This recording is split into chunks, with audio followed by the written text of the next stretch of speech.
주말에 장 보러 차를 타고 마트를 가는데 가는 길에 셀프 세차장이 있더라고. 시간도 많겠다 별 생각 없이 들어갔는데 자리가 없어서 그냥 장만 보고 집으로 돌아갔습니다. 그리고 일주일 뒤에 다시 그 세차장으로 갔는데 또 자리가 없더라고. 제가 또 기다리는 거 못 참는 성격인지라 그냥 집으로 돌아갔습니다. 원래부터 세차하는 사람들이 많았던 건가? 코로나 때문에 취미 활동이 줄어들어서 세차를 취미로 대신하는 게 아닐까? 아니면 세차가 스포츠 종목으로 탄생한 건가? 혹시 나중에 세차가 올림픽 종목으로 채택되는 게 아니에요? 시작부터 죄송합니다. 자동차 시장이 성장하면서 자연스레 관련 업종들도 같이 성장하는데 특히 세차 시장은 다른 업종들과 다르게 무섭게 성장하고 있습니다. 당연히 세차와 관련된 도구나 소모품 매출도 늘고 있고요. 또 세차용품 매장도 흔해졌고 대형마트에서 세차용품 코너가 있는 것도 이젠 어색하지 않으니까 소비자들이 세차용품을 구하는데 불편함도 줄어들었고요. 그러다 보니까 차를 가지고 계신 아버지들이 마트에 가면 세차용품 코너를 가는 게 거의 국룰이 되어버렸습니다.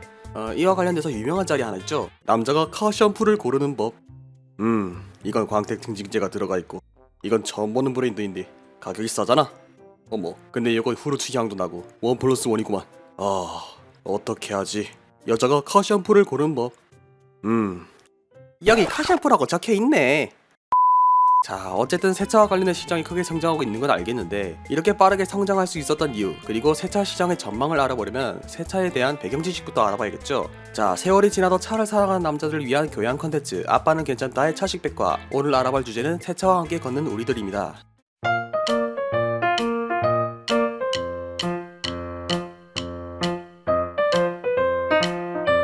자, 시간을 잠시 19세기 말 정도로 거슬러 가보겠습니다. 1880년 벤츠의 창립자 칼 벤츠가 세계 최초로 페이턴트 모터바겐이라는 가솔린 자동차를 공개했는데 사진을 보니까 자동차라고 하기보다는 3년 오토바이같이 생겼죠. 당시 모든 자동차들이 지금처럼 기계적인 공정이 아닌 가내수공 형태이다 보니까 가격도 비싸고 관리도 힘들었기 때문에 이때의 자동차는 상류층들의 전유물이었습니다. 당연히 제대로 된 세차용품도 없었던 시절이라 그냥 물로 헹구는 수준이었고 당연히 자동차용 왁스도 없었고요. 그러다 보니까 자동차의 부식도 빨라지고 고장도 잘 났습니다. 그래서 세차의 최초는 당연히 손세차였고 손세차도 제대로 된 기술이 없었던 시절이었기 때문에 각 가정의 하인들에게 시키거나 자동차 정비소에게 맡기는 게 일반적이었고요. 그런데 이 당시에 자동차를 살 수 있는 계층이 상류층이라고 했잖아요. 상류층들이 차를 살 수 있는 재력이면 당연히 하인이랑 운전수를 따로 가지고 있었기 때문에 운전은 운전수에게, 세차는 하인에게 맡기면 되니까 자동차 관리에 대한 불편함도 없었고요. 지금은 세차가 거의 취미에 가깝지만 그 당시에는 세차도 노동의 일환이었기 때문에 부자들이 직접 손에 물 묻히는 일이 없다 보니까 차량 소유주가 세차와 차량 관리에 대한 지식도 거의 없었다고 보시면 되고요.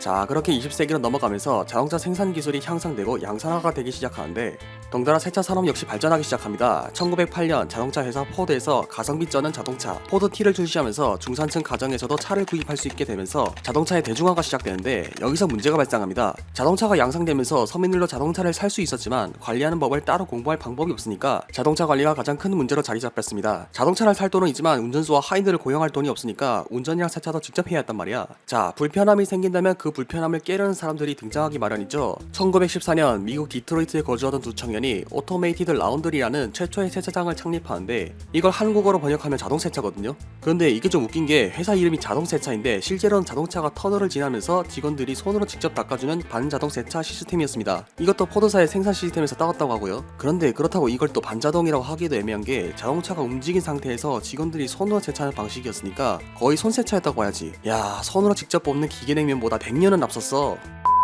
그렇게 시간이 흘러 20세기 중반으로 접어들면서 세차 산업이 본격적으로 기계화가 되기 시작합니다. 이제는 진짜로 자동세차로 넘어가기 시작하는 거죠. 1946년부터 자동차 앞범퍼에 고리를 걸어서 차가 저절로 끌려가고 천장에는 스프링클러를 들어서 물이 나오게 하고 선풍기를 통해서 건조를 하는 반자동 세차 시스템이 도입되면서 여기저기서 이 시스템을 이용한 세차장들이 하나둘 개업하기 시작했고요. 그러다 1959년 엔지니어이자 사업가로 유명한 댄 한다가 세계 최초로 기계화된 자동차 시스템을 개발하면서 자동세차의 마스터피스를 장식하게 되는데 이때를 기점으로 미국 전역으로 세차장이 늘어나게 되었고 전 세계적으로도 세차장들이 하나둘 모습을 드러내면서 세차 산업이 호황기에 접어들게 되었죠.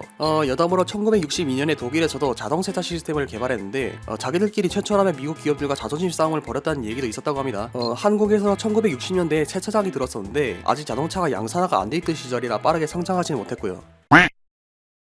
그런데 세차라는 시장이 그 당시에는 충분히 매력적인 시장이긴 했지만 그렇다고 해서 우리 일상생활에 큰 영향을 줄 정도로 거대한 시장은 아니었습니다. 특히나 세차 시장은 자동차 시장과 상생하는 시장이다 보니까 자동차 시장의 변화에 따라 같이 변하는 악어와 악어새 같은 관계였는데 근데 말이 좋아서 상생관계지 사실 주종관계나 다름이 없었습니다. 자동차 시장이 성장하지 못하면 세차 시장도 덩달아 쇠퇴했기 때문에 세차 시장만의 독자적인 성장이라고 하기에는 무리가 있었습니다. 즉 세차 시장에도 겨울이 찾아오기 시작합니다. 1970년대에 들어서면서 자동차 시장에 엄청난 폭풍이 몰아치기 시작했죠. 바로 오일 쇼크가 터지면서 자동차 시장에 위기가 찾아옵니다. 당연히 옆에 있던 세차 시장도 스피드램으로 쳐맞으면서 위기가 찾아오고요. 기름값이 금값이 되니까 자동차를 타기가 꺼려지게 되고 자연스레 세차에 대한 필요성도 줄어들게 되었죠. 그렇게 세차 시장의 하락세가 1980년대까지 이어졌는데, 그런데 또 이 위기 속에서 살 길을 찾으려고 활로를 모색하는 사람이 있었으니 바로 이 댄 한나가 이끄는 기업 한나 엔터프리스에서 휠 클리너와 자동차용 왁스, 폴리시 왁스를 개발하면서 세차장 사업에서 세차용품 사업으로 방향 전환에 성공합니다. 그렇다고 세차 산업을 완전히 접지는 않았고요. 1980년대 중반에 경제 회복을 시작으로 다시 세차 사업에 활력을 불어넣기 시작합니다. 그렇게 한 차례 위기를 넘긴 세차 시장은 80년대 중반부터 다시 호황기에 접어들기 시작합니다. 당시 미국의 자동차 판매량이 폭발적으로 증가하게 되었고, 당연히 세차 시장의 수요도 늘게 되었고요.